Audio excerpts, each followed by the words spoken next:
I'd like to introduce our keynote speaker for the afternoon.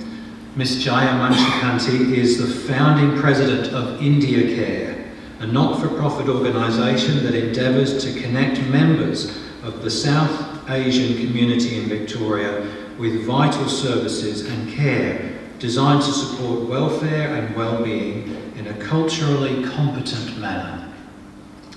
IndianCare addresses critical issues such as alcohol abuse and domestic violence. Jaya has worked across a range of not-for-profit organisations, local and state government in Victoria for the last 3 decades. She has a master's degree in international and community development and is undertaking a PhD at Victoria University, investigating the link between community development and sustainable development. Jaya received the 2021 Premier's Volunteer Champion of the Year, the 2021 Volunteer Leadership Award, and the Dame Elizabeth Murdoch Award, and is the first South Asian winner of these awards in Victoria. She was inducted into the inaugural Victorian Multicultural Honour Roll in 2022. Jaya, I welcome you to the stage and we look forward to hearing what you have to share with us today. Namaste. Can you hear me all right? Yeah. Thank you so much for that introduction. So I too would like to begin by acknowledging the traditional owners of the land on which we are meeting today and pay my respects to elders past, present and emerging. So firstly, thank you to the organisers of the Monash Interfaith Gathering for inviting me to speak this afternoon. I must say I was really surprised when Jan rang me a few months ago and invited me to speak. And when I asked her why I was the one that was chosen, she said that someone from this gathering heard me speak at the Ethnic Communities Council of Victoria's Multicultural Mental Health Forum back in 2021, during the height of the pandemic. And I was giving a speech there as a person with lived experience of mental health. So that was the first time that I actually opened up about my own experience, and I'll tell you a little bit more about that later on. But that speech 3 years ago, I guess, was heard by someone here, and now here I am. So again, this is my second time I'm going to be speaking about that event, that episode in my life. I never actually wanted to speak publicly about such a personal and traumatic event that I endured, but I felt compelled to do so at that time in 2021 because the ECCV organised the forum to I guess inform the development of the new Victorian Mental Health and Wellbeing Act, which is now the 2022 Act, and that was after the Royal Commission into Mental Health in 2019. So I felt that that was an opportunity where I could add a multicultural voice to the development of this big act. So just want to speak a little bit about that act to begin with. I'm pleased to note that there are 4 principles in the new act. And these principles need to be abided by all mental health and wellbeing providers. And they are as follows: to support the dignity and autonomy of people living with mental illness or psychological distress, to ensure people are involved in decisions about their treatment, care and support, to recognise the role of families, carers and supporters, and to ensure the service system responds to the diverse needs and preferences of Victorians. So it's really good to know that diversity is now included in one of the main principles. And thank you, Mayor. I forgot to particularly acknowledge you for your personal interest in mental health. It's so good for Monash that you have got that interest, and hopefully we can see some better outcomes here. So I stand here today as a much stronger person than what I was in 2006 when I had a severe clinical depression episode. It lasted for one very long year. And if that gives any hope to anyone personally struggling with mental health issues or caring for someone with those issues, to see that you can recover, you can come out and now speak in a public forum about it, then I'm personally very satisfied. However, I fully recognise that each person's mental health journey is their own. I cannot speak on behalf of anyone, nor claim to understand the extent of illness that they may be going through, and the time span that it may take for them to recover. But having had an episode of intense mental illness, I stand in solidarity with all those who struggle with it, and I offer my well wishes and peace.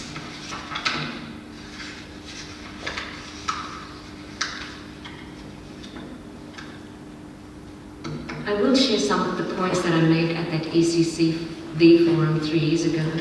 I'll share some of those points here today, but please feel free to view it on YouTube. I've got the link there if anyone wants to take a photo of it. It might give you some more information if you want to know more about my personal journey. So today I was given quite a lengthy period to speak, and I thought that I won't use that whole time span of 40 minutes. I'll speak for about 20 minutes, and then I would prefer more an interactive session. So I hope that's okay with you, because I think 40 minutes of listening to me might be a bit too much. So my talk today will begin with the summary of the incidents of mental health in Victoria, followed by my own lived experience, and then why I felt it was important to set up an organisation called IndianCare. I'll then provide some information about the work of IndianCare. I will end by speaking about an increasing dimension in my life, which is my faith. And I think that's a relevant point to mention in this gathering.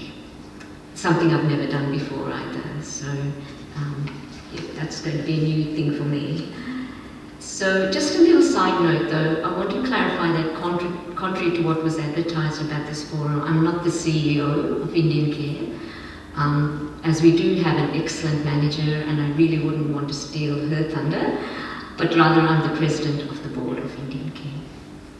So getting back to the topic, mental illness cannot be ignored, it cannot be diminished, it cannot be neglected, and it cannot be hushed up. Unfortunately, I've seen all of those things happening. The statistics are stark, and I'm sure that the numbers that I will soon provide are an underestimate of the reality, as I do think it is an underreported illness. So here are some stats. 1.3 million Victorians will experience mental illness this year. And this is from the Victorian Government Better Health website. Over a lifetime, 1 in 2 Victorians will experience mental illness. In 2018, for example, only 1.1% of the Victorian population accessed specialist mental health treatment that they needed, even though there were 3% needing it. More than 76,000 Victorians are registered clients at mental health services in Victoria, and mental health services gave support more than 2.5 million times last year. At least $11 billion is lost in productivity every year due to mental illness. It is estimated, sadly, that 65,000 people attempt suicide in Australia each year. And suicide is now the leading cause of death for people between the ages of 15 and 44 in Australia.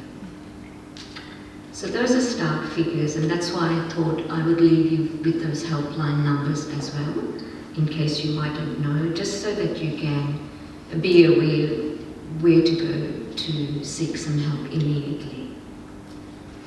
So as I said before, this is the second time that I'm speaking publicly about my mental health episode, which occurred 18 years ago. At the time of my illness, my psychiatrist did say that once I get better, I could write a book about it. I actually thought he was playing a joke on me because I could hardly get out of bed at that time, let alone think about putting pen to paper.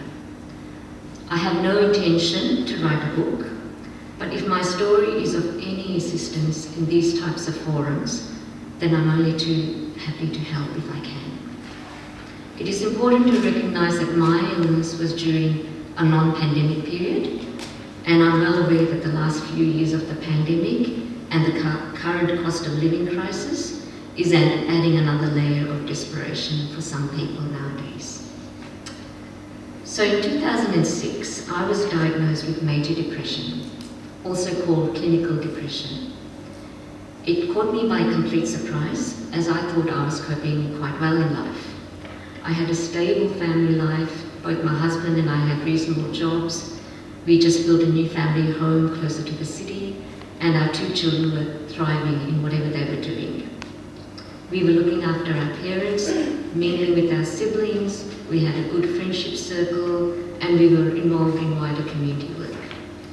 However, for reasons completely unknown to me at that time, I found myself in tears unexpectedly day after day, and it just kept going on and on.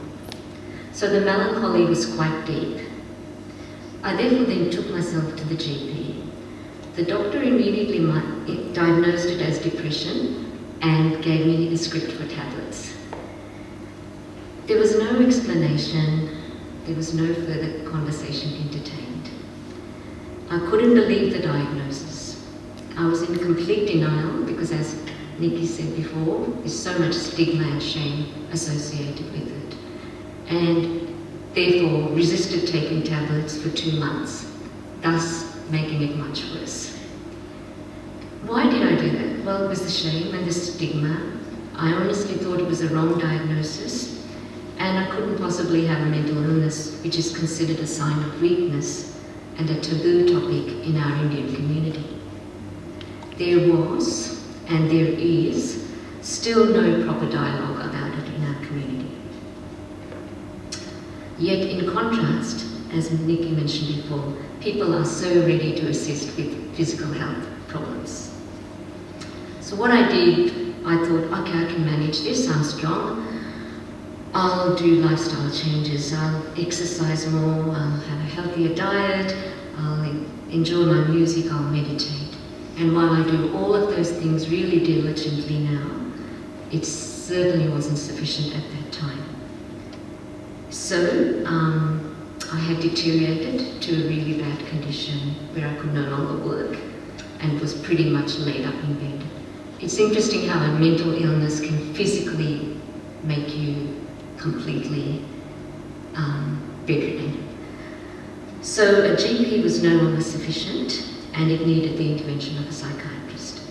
I was referred to a psychiatrist who, knowing that I was not able to keep up my paid employment, very kindly charged me only Medicare rates.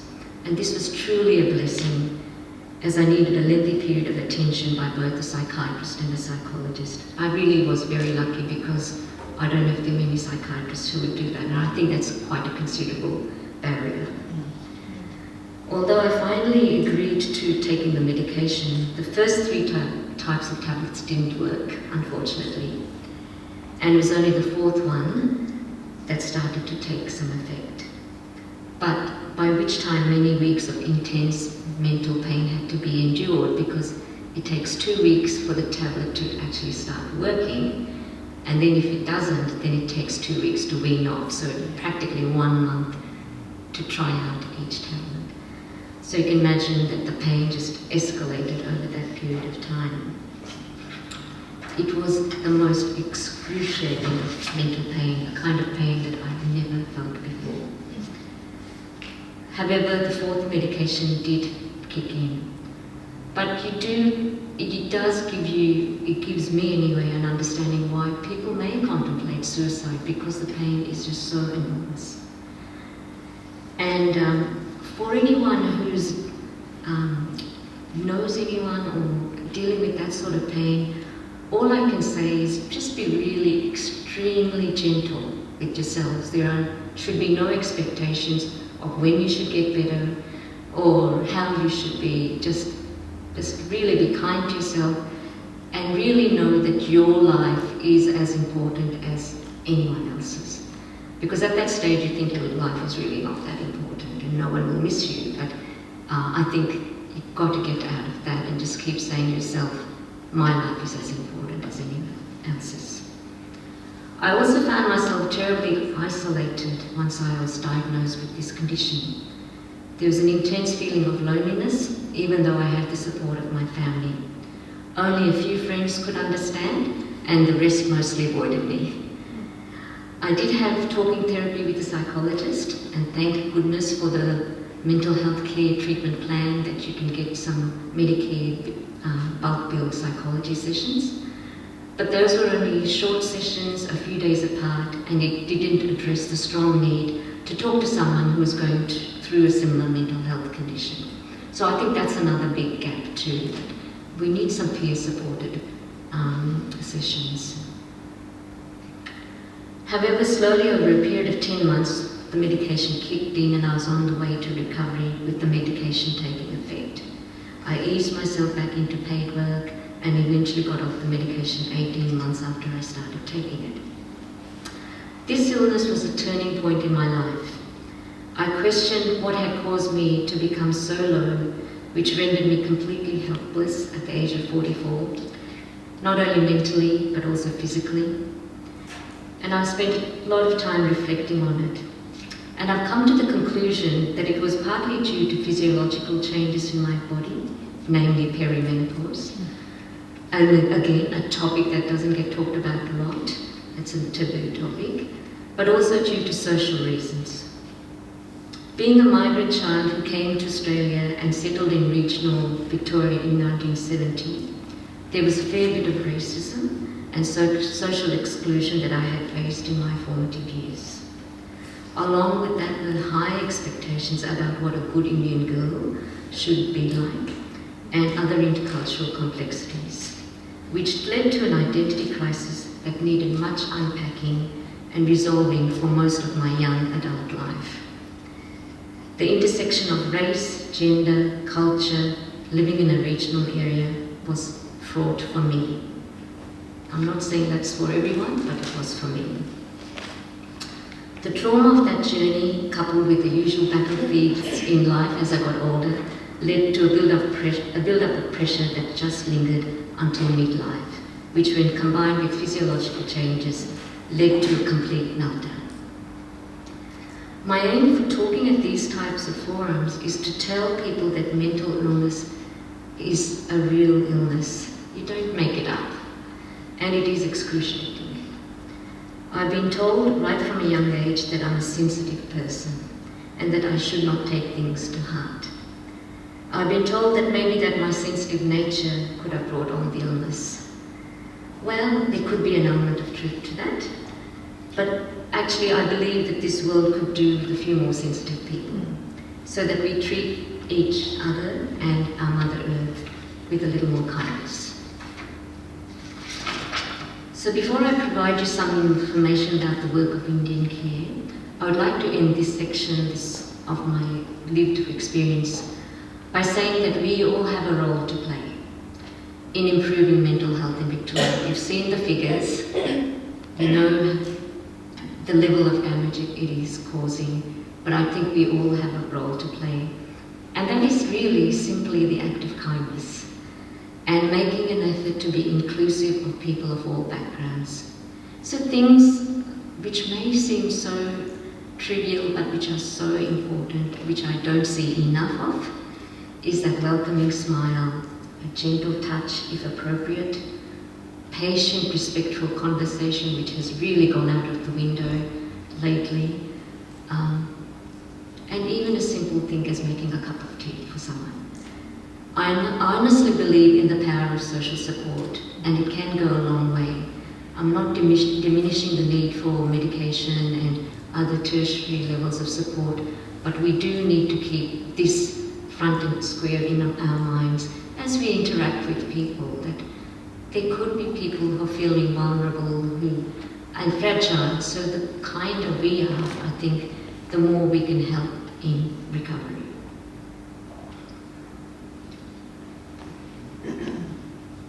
So now I'd like to move on to the work of IndianCare.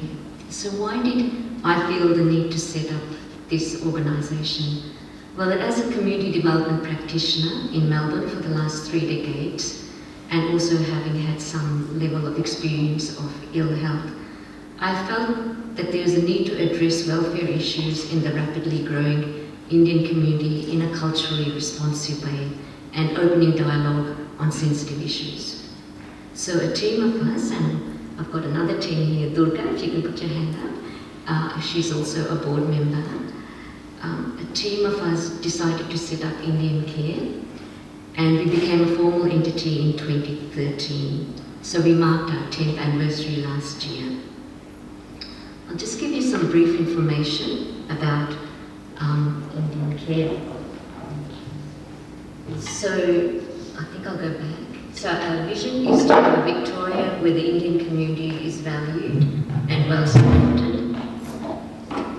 And our purpose is to engage in a culturally sensitive primary prevention and early intervention activities to improve the welfare and health of Victoria's Indian community to relieve suffering and structural inequality. During the pandemic, the government actually approached us and requested us to reach out to broader than in the Indian community, but to the wider South Asian community. So we've been doing a little bit of service to other South Asian communities as well.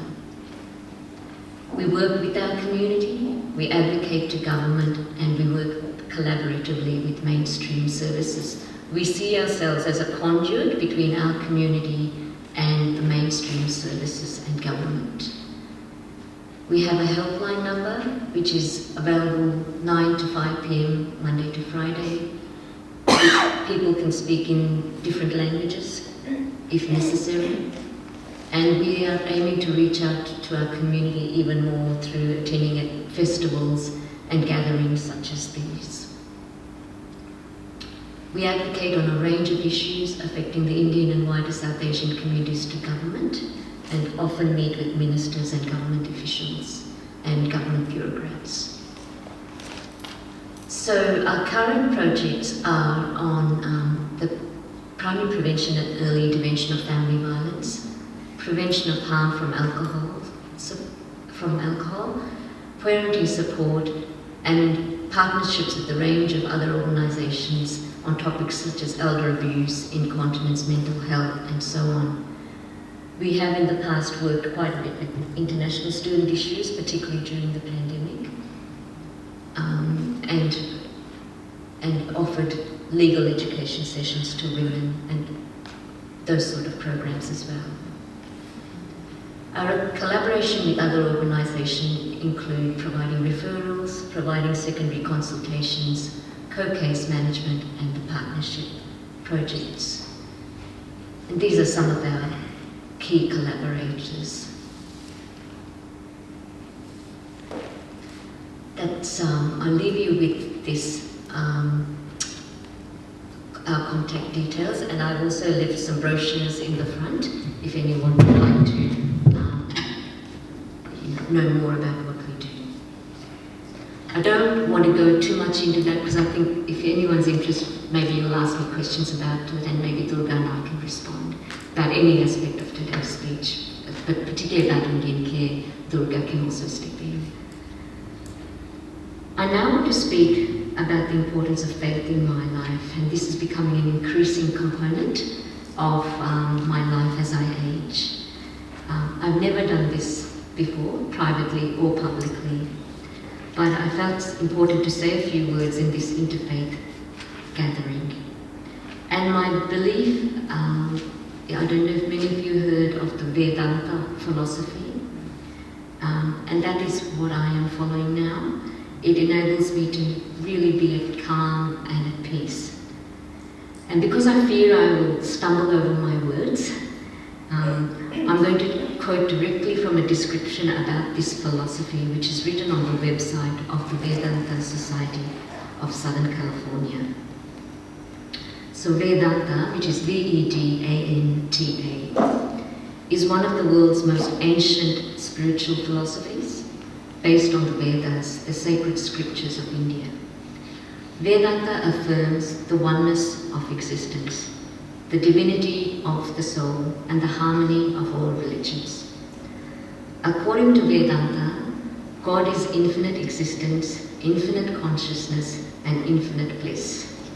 The term for this impersonal, transcendental reality is Brahman. God dwells within our own hearts as a divine self, or Atman. The Atman is never born, nor will it ever die, neither stained by our failings, nor affected by the fluctuations of the body or mind. The Atman is not subject to our grief, or despair, or disease, or ignorance. Pure, perfect, free from limitations, the Atman, Vedanta declares, is one with Brahman. The greatest temple of God lies within the human heart. Vedanta asserts that the goal of life is to realize and to manifest our own divinity.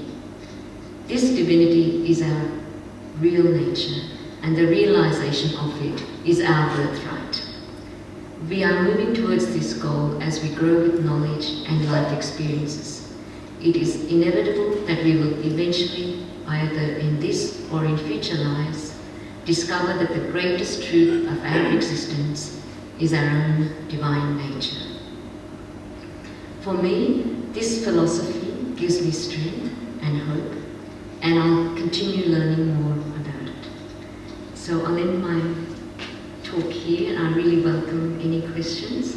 So Om Shanti and peace be with you. Thank you. Right, well, just thank you, Jaya, for covering a whole range of issues regarding mental health. Actually, the figures that you have produced are absolutely staggering. And thank you for your personal account of mental health as well. And I'm sure, the audience listening to you will have questions for you. So if you can please raise your hand, and David will bring the mic to you. Sitting. Thank you, Jaya. My question is, why is the person who is abused still lingers on with the abuser? Could you just repeat that for me again? Why is the person who is getting abused still lingers on and hangs on to the abuser? This is a wife and a husband. So I'm presuming you're saying that it's the woman who's the abused? Yes. And yes, yeah. So it is gender-based violence, I agree with you. I think it's the conditioning. I mean, I'm speaking on behalf of the Indian community. I mean, not on behalf of the community, but what I know is of what goes on in Indian communities is, I think, the girls and women are really conditioned to just say, put up with it, and don't create any trouble, and you'll bring shame to our family and to, especially to your younger siblings who are yet to be married or whatever. And so there is that pressure to not create ripples, and they'll put up with it, I think, until it gets ridiculous. So, and I think at times that is too late, unfortunately. So that's why IndianCare is doing a lot of this primary prevention work, which is really talking about these attitudes and these, I guess, trying to educate differently to how girls and women would keep on getting educated in otherwise. So we try to counter it and providing, in a very respectful way, the importance of equality in relationships. And we want to take men along this journey with us. We're not saying we'll put the men aside, we'll just deal with the women, even though we know it's a gender-based violence. But we think that each, both men and women, need to hear that message of equality, respectful relationships. Durga, do you want to add any more to that? I think you have covered most of it. But generally, I think you live with a person, the perpetrator, for a long time. You don't know to react in any other way, apart from whatever Jaya has told, but then you're afraid of doing something differently. And you don't know the consequences because you have lost all your confidence. So to bring that person back for that person to get confidence, they will need an outside stimulation or help from outside. So it takes a long time for a person to come out of a relationship where that person has been abused day in and day out, and that person must be definitely will feel, oh, I'm worthless. I'm not able to do anything on my own. This person must be right. The abuser is, oh, you are bad, or that maybe I'm bad. So it gets a lot of time. It takes a lot of time for them to come back to thinking normally. I have heard that it takes 7 attempts before a woman finally leaves. Thank you. Any other questions? Please raise your hand. Dalina. Thank you, Jaya, for sharing so much of yourself. My question is, how does IndianCare make the response to mental health culturally appropriate? That is one question. The other one is, I would like to know what kind of work you do with the Sri Lankan community. Right, again. We haven't got a dedicated mental health program. We're working with another agency to put a big application to support primarily women, to educate them about mental health in the community. We're hoping that we'll succeed with that grant. But what we do currently is if anyone rings our helpline, and we then, in a culturally appropriate manner, discuss it. So we've got workers, staff there who will talk to the people who rung in and then gently refer them to a service provider who can deal with that issue, but at the same time also educate that service provider about the importance of understanding culturally appropriate way of dealing with these issues. And we're always available for that service provider to ring us back for those secondary type of consultations. And we also request whoever's ringing from the community to call us back if they feel that what they have received in terms of service wasn't suitable, and then we'll try and work with it. Our limitation is we don't have a whole lot of resources. So we're doing the best with what we've got. And so what we do now is we're trying to work more in this partnership model because we don't have money outright to deliver mental health services. So we will work with existing providers but try and educate both the community and the provider about what's culturally appropriate. So I hope answers your first question. If it doesn't, let me know. In terms of Sri Lankan communities, they're welcome to ring our helpline. When we had, particularly during the COVID, when we were given money by government for emergency relief, for support to international students, for support to women with family violence, we then opened it up for all South Asians. So yes, they can ring us, but we don't have a dedicated program for Sri Lankan community. Yeah. But if that's a need, then maybe we can have a discussion about it. Yeah. Any question from the other side? Anyone? If you can just raise your hand, we'll bring the mic to you. Okay, nobody from the other side, so we've got one here. Yes, Mr. Reddy. My name is Bengarani. I just got very interested in some things you told in the beginning, that the mental health issue affects mainly at the age of between 15 and 44. The suicides, yes. Okay, so the question goes, my query is, from about the age of 25 to retirement age in Australia is around 65, people are busy raising their children, and managing the family. And in that time, no doubt, they go through all the phase of pressures of living and fulfilling their obligations. What I want to know, whether there is some research done on how the people who, after they retire, do they suffer from mental illness as well? And at what percentage of those retired people would probably be going through that phase? Yeah, I don't have the statistic right with me, but I have read those sort of stats. And I do believe there's quite a high level of depression amongst the elderly.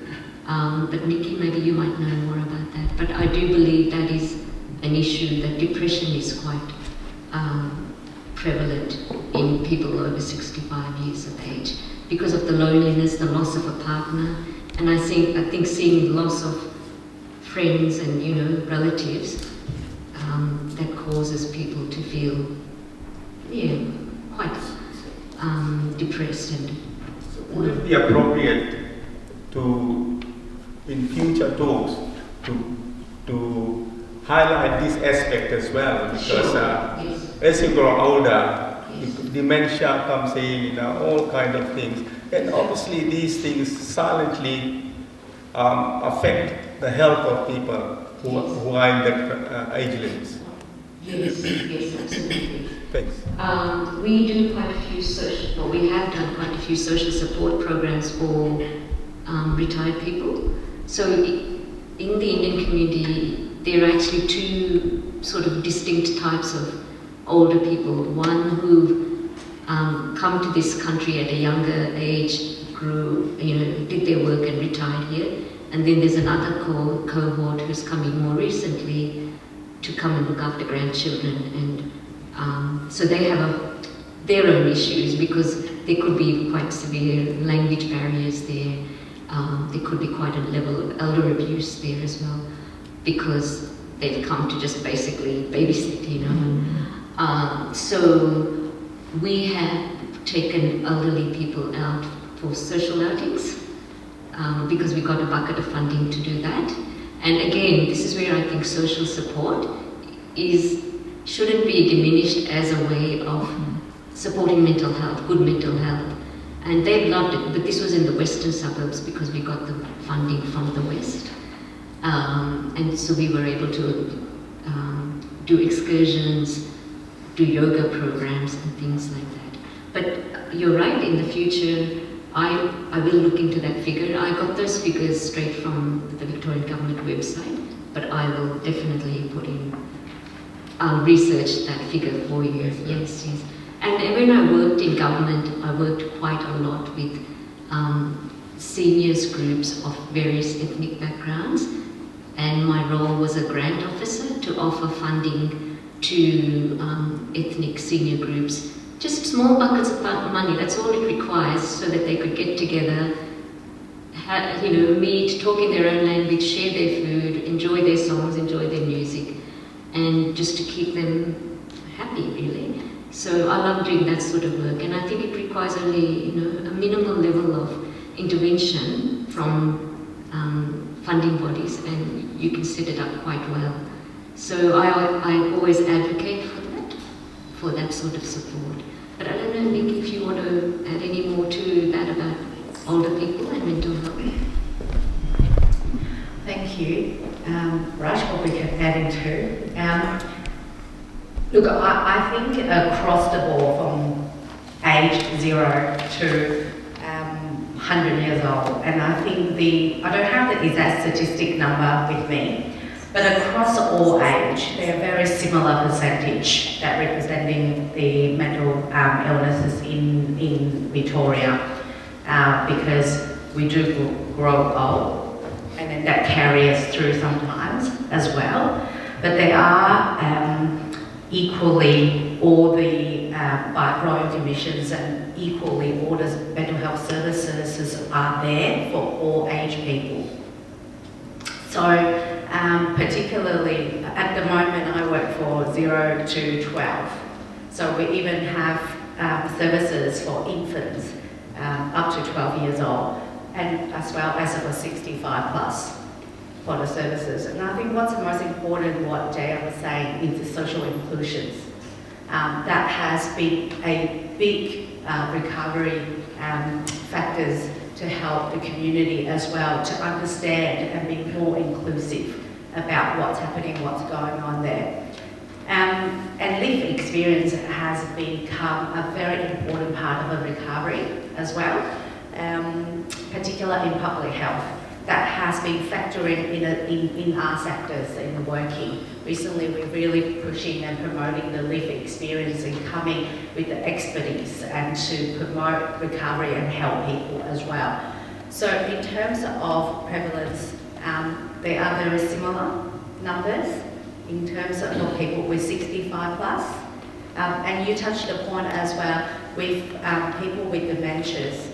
That has often been forgotten as well, that when people have dementias, forgotten about other part of the mental health issues that might place in that as well. So when someone have a mental health issues, that impacts your social circle as well. So that's everything that we consider when you come in through a health professionals will be considered in recovery. What are we actually doing looking at holistic health? Hopefully that sort of give you a bit more reassurance of what's there. I just wanted to bring it up. No, that's talking definitely. about all the young people. No.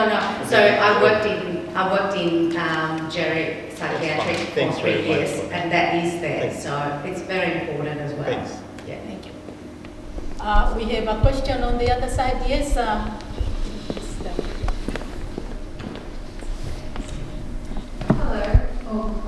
Hi, I'm Rafina. Thank you so much for your talk today. My question was in regards to one of your responses to the gentleman just earlier. You mentioned that you've noticed that there are two main groups of elderly people. One, the first one being those who grew up in Australia, that had a career, that retired, and the second one being those who've recently come to Australia. I was wondering if you've noticed similar, if there was a broader kind of, sorry, how do I say this? I was wondering if you've noticed that, if you've seen some difference, similar in culture, cultural similarities or differences amongst these groups of people, and therefore mental health repercussions, and not necessarily amongst elderly people, but just across the board. About those who are newly arrived and those who are already here, is that what you're saying? Yes, sorry. I was just wondering, amongst those who've recently arrived and those who've been here, is there a difference in culture and therefore different mental health repercussions? Of course, of course. Because those who are newly arrived have great challenges in terms of settlement, housing, education, employment. Employment is a huge issue. Trying to find a job and qualifications may not get recognised, that sort of thing, which can really cause mental health issues. So I think, yes, they're a particular set of challenges, and then I think those who are already settled, have children growing up here, they're another set of challenges, because it's the children have a different way of living and expectations to what the parents who came here as first generation migrants, so that they will also have a different set of challenges. Both are equally as troubling, really. So I think, yes, with those who are newly arrived, it's all those settlement issues that are top of mind. Any more questions here? There's one at the back, David, and then we'll come back here. There's another one at the back. Hello, I'm Alice. Thank you, Jaya, for your very inspiring talk. I'm interested in, you mentioned about your faith, and you said that the meditation didn't help you come out of your depression. I'm wondering what aspects of your faith did help you, and perhaps in the years after are helping you not to relapse into depression. Absolutely. I think that when you're in the thick of depression, you just need medication. You really, because it's a chemical imbalance in your head, in your mind. The serotonin levels are low. You need to build those up and get it to the right level, and then you can try and maintain it using the other methods. So I was told my biggest fear when I was in the thick of depression was because I kind of like to know more. If I have an illness, I like to know why, and I read up a lot about it. Sometimes that can be good, sometimes not so good, and I think in this case probably not so good, because there was a lot of writing saying that if you get depression once, it's very likely you'll get it again. And that sort of set me off on another spin. So I was told then, one of my good friends said, just stop reading those books. I don't want you to read any of those books. But I think when you're in the thick of such a episode, you need some chemical support, the medication. Since then, though, I've not relapsed at all, thankfully, and I think it's because I've put in these measures. Exercise, definitely, music, good friends, healthy eating, and meditation. And so I know now the moment I might just start feeling a tiny bit low, that's it, I will get onto it straight away. So I guess that's a blessing in a way. I think I always had that propensity to feel low, because I think, as my mother used to always say, you're too sensitive for your own good. That's a thing. I see that as a positive in some way, because I think it allows me to do my work for IndianCare and things like that, and do my work that I have in the social services sector. But yeah, I think if someone thinks about issues a lot and starts to feel down about it, maybe you can get yourself into trouble like I did. But I think if you know how to put measures in place, and meditation is definitely one of them, if you do it early, then I think you can try and stop it from progressing and getting worse. Does that answer your question? That's just in my case. I'm not speaking from any scientific knowledge here, so it's very much a personal experience. Yes, I think we have a question. We have Jaya and then Sashi afterwards. My name is Nuwan. Thank you, Jaya, for sharing your personal experience. Couple of questions. First one is, with your experience, tell me what's the difference between mental health illness and a mental health condition. I tell you the reason for that question is, I believe that as human beings, we go through different mental challenges in order to, it's part of being evolution, right? To face. So how do we know that it's a condition or it's an illness?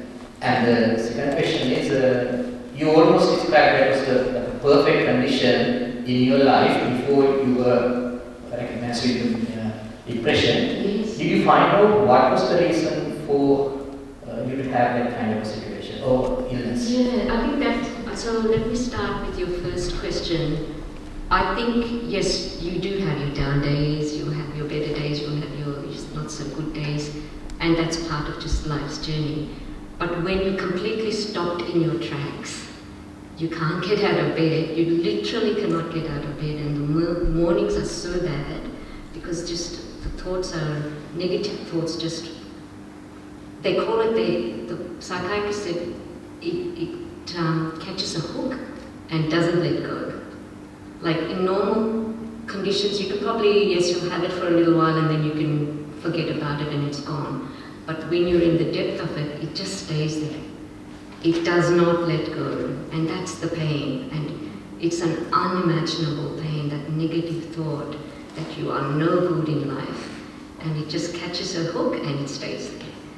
So I think what brought it on was, yes, I think my kind of general nature, that I kind of think sensitively about issues, but also to think that, you know, feeling of, as a child, I didn't feel included. I always felt like I was, you know, different, and there was kind of a lot of complexities adjusting and racist taunts in school, being excluded from groups, things like that. But also I think at the age of 44 when women hit their perimenopausal, I think that for me was the trigger, but there was already a kind of a base there that kind of just pushed it. Yeah, that's, I mean, again, it's my analysis. I haven't got, any sort of proper analysis done by anyone else, but that's what my reflection is. Now, Sashi. Thank you, Kamala. My name is Shashi. First, I will make a few comments and then I will put my question. It's a multifold problem and it's not going to be fixed with the grant or with the funding only. People have to contribute a lot from their side also. Second point is, we have to understand the new migrants and the migrants who came here 30 or 40 years back. Their needs, their requirements are different, and whoever is coming today, their needs and their requirements are different. I have spent 50 years in Australia, but in the first 30 years, I never saw a 1-year or 2-year child screaming in the shopping center and leaving the things behind, and mother and father pleading them or losing their temper. I never saw it. And this thing is now so common, so popular, you witness every day. What will be the future of that generation? That's the first thing. Second thing, the migrant who spent 30, 40 years, they had an objective, they had a goal, they had a purpose to live here. The new ones are coming, the only objective is how to get the money. To get the money, they are using the wrong means also, they are doing the wrong things also, and we have to understand where the society is drifting away. The other point you made, our strength is power of social support. How we can do that when we have become so unsocial? Okay? The third thing is also, when we have become so unsocial, we don't know who is living next to us. We live for years and we don't know. We are so unsocial and we are expecting the best possible results. When migrants come, they don't come with the right intention and doing the right things also, but expect everything their way. Life is like a straight road. It will be up, down, left, right. But there is no acceptance there also. Like we just in the beginning said that, switch off your phones, but still we have kept them on.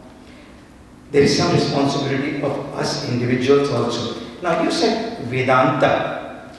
On one street, I give you an example. Last Tuesday, when the storm came, on our street, around our street, every tree was broken and every house had damage. After the storm, there was no power. Few elderlies came out and they were panicking because on their roofs there was big trees. Few people, they came out and they started helping and working because everybody was working together. And these days I haven't seen people working together. So they helped everybody till 7:30. All the trees and everything was chopped off, cleaned, and all those elders was at rest. And all the green bins, because next day we had the green collection, all the green bins, everybody brought, packed them up, put them away, and everybody was happy. So those things, when they are not there, how we are going to live happily. Other thing you said, Vedanta, is there any evidence that how old that culture is? Here, we live in Australia, we got evidence that this society, there was people living here 65,000 years ago. Can we give any evidence that Vedanta is that strong? If that's strong, why you mention that in Indian culture, the women are treated that way? We have got Lakshmi, we have got Saraswati, we have got all the powers which are given to women. From where they came? How the society has drifted away and what we are going to do. Right. So, Sashi will give time to Jaya to this. There's quite a few questions there. Jaya's not going to fix, you're not going to fix, I'm not going to fix, but if we work together, we can fix every problem. Conclude. Thank you, very nice. Thank you. You want to comment on that, Jaya? I guess there's a difference between scriptures and culture, right? So we have our scriptures, but then our culture is different. It somehow doesn't get aligned. So I don't know why it gets lost and then we get these terrible societal problems. In terms of migrants and your take that new migrants might not be, I guess, as responsible as those who came 30 years ago, if I've understood that correctly.